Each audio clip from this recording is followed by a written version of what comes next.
Chapter-29, Confronting Untouchability. Let's learn. The caste system in India, invoking fundamental rights, manual scavenging, Mahatma Gandhi's role in removing untouchability, laws against untouchability. Caste system in India.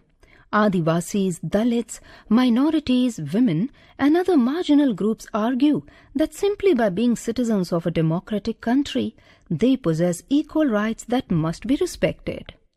Many among them look up to the Constitution to address their concerns. Rights are translated into laws to protect groups from continued exploitation, and policies are formulated to promote the access of these groups to development. The Constitution of India in its preamble has enshrined the ideals of social, economic and political justice and equality of status and opportunity to all people. However, due to certain conditions in the society, all people are not able to become socially, economically and politically equal. Untouchability is a direct product of the caste system.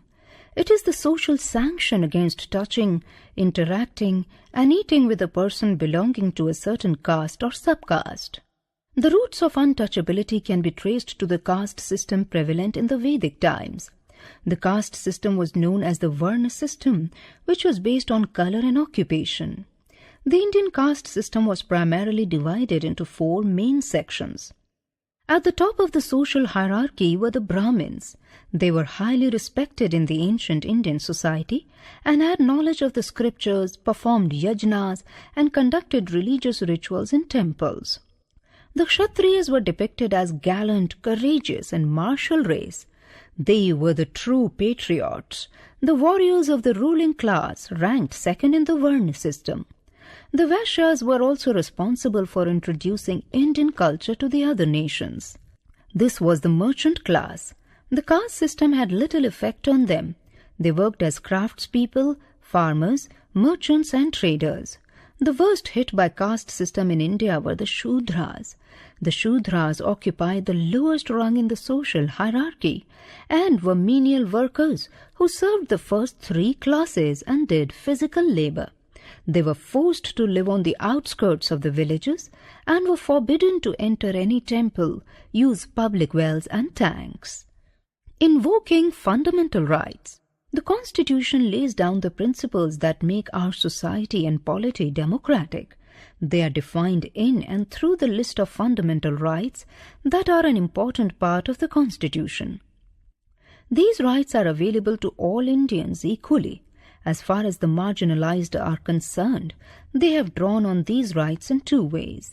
First, by insisting on their fundamental rights. They have forced the government to recognize the injustice done to them. Second, they have insisted that the government enforces these laws. In some instances, the struggles of the marginalized groups have influenced the government to frame new laws in keeping with the spirit of the fundamental rights. Brain tickler. Is untouchability unique to Indian society?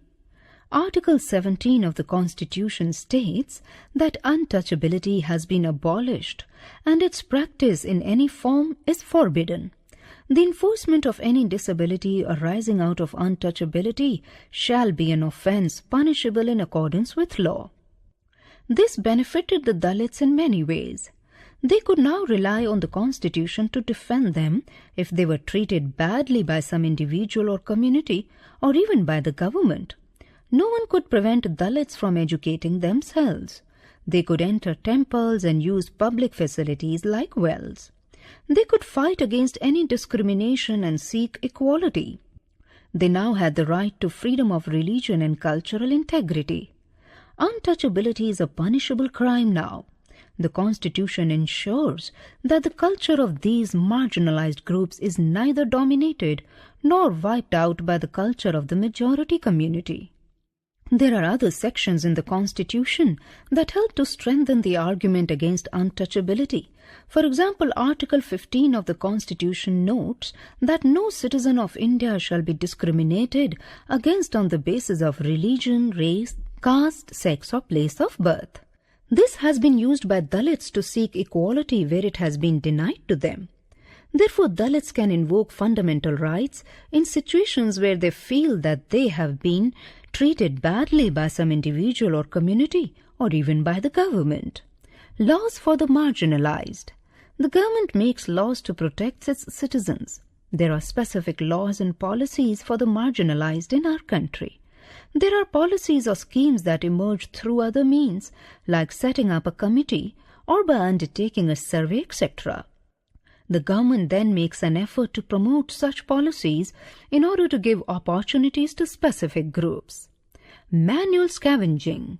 The term manual scavenging describes the daily work of manually cleaning and removing human excreta, night soil from dry, non-flush latrines.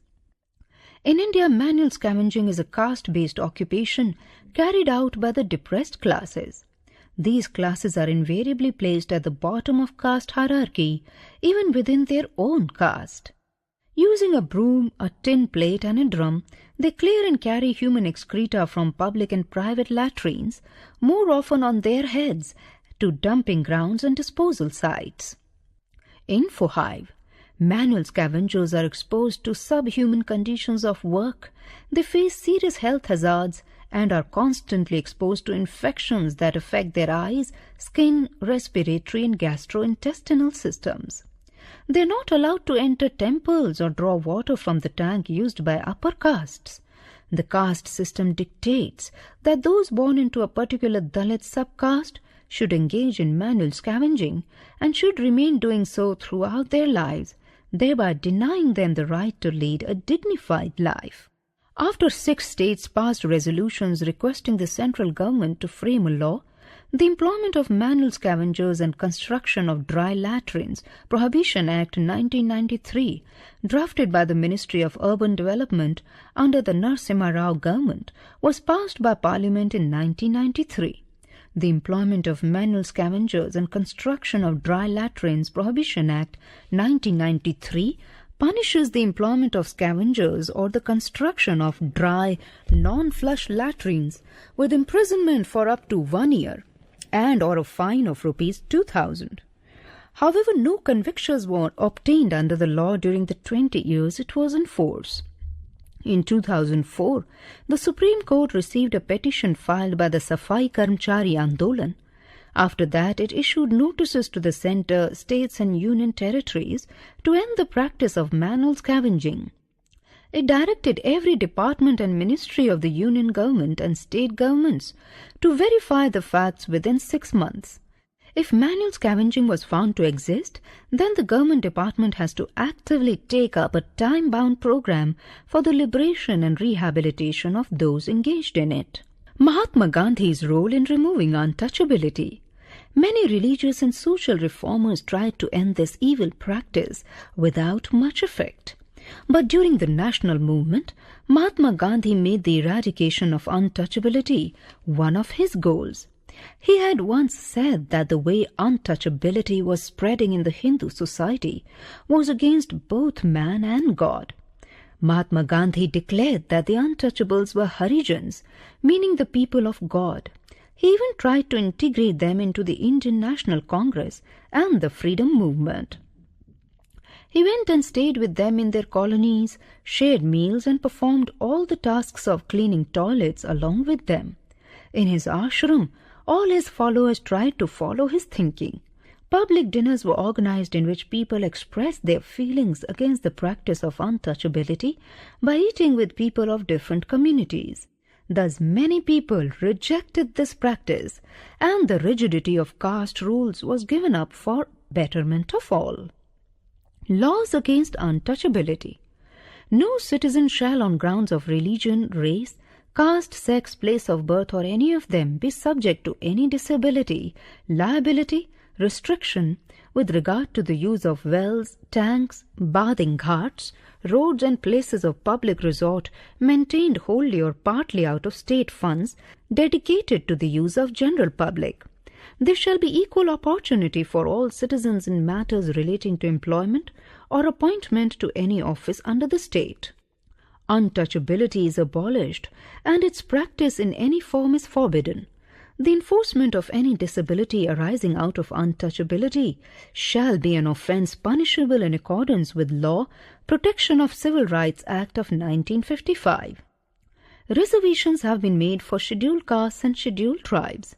Hindu religious institutions meant for the public should be open to all classes and sections of the community, as per Article 25 2b. The Scheduled Castes and Scheduled Tribes Prevention of Atrocities Act 1989 contains many provisions to prevent the abuse and discrimination of the depressed classes, like insulting a scheduled caste or scheduled tribe person in public, wrongful occupation or cultivation of land owned by a scheduled caste or scheduled tribe person, forcing a scheduled caste or scheduled tribe person not to vote for a particular candidate, dumping waste, feces or any other obnoxious matter in the premises or neighborhood of a scheduled caste or scheduled tribe household, forcing a SC or ST member to eat or drink inedible substances, use of force or assault to outrage the modesty of women belonging to SC/ST. The state shall promote with special care the educational and economic interests of the weaker sections of the people, and in particular of the scheduled castes and scheduled tribes, and shall protect them from social injustice and all forms of exploitation. Laws against untouchability try to uphold the rights of the people who have been discriminated against on the basis of caste. Harijan Week is observed in several states to educate people about the evils of untouchability and caste discrimination. The government also assigns funds in the 5-year plans for the upliftment of Harijans. Indian law doesn't permit the practice of untouchability. Article 17 of the Constitution of India bans the practice. The Government of India has passed the Untouchability Act 1955 to eliminate any form of caste-based discrimination. To eradicate the caste-based discrimination, the government introduced the reservation system, meaning that it has reserved seats in educational institutes and government services for Dalits. Political parties in India use this as the inducement to get votes from Dalit community too. However, this is a highly debated issue because many Dalits themselves oppose it, stating that merit should be given preference over caste considerations. Info Hive. Dr. B.R. Ambedkar, who himself experienced the scourge of untouchability by the upper caste Hindus during his lifetime, said, "There'll be untouchables as long as there are castes, and nothing can liberate the outcasts except the destruction of the caste system." Recap. The society was divided into 4 varnas, namely Brahmins, Kshatriyas, Vaishyas and Shudras. Article 17 of the Constitution states that untouchability has been abolished and its practice in any form is forbidden. Mahatma Gandhi declared that the untouchables were Harijans, meaning the people of God. Manual scavenging has been prohibited by law, and employment in this practice or construction of such facility that encourages it is a punishable offence. Harijan Week is observed in several states to educate people about the evils of untouchability and caste discrimination.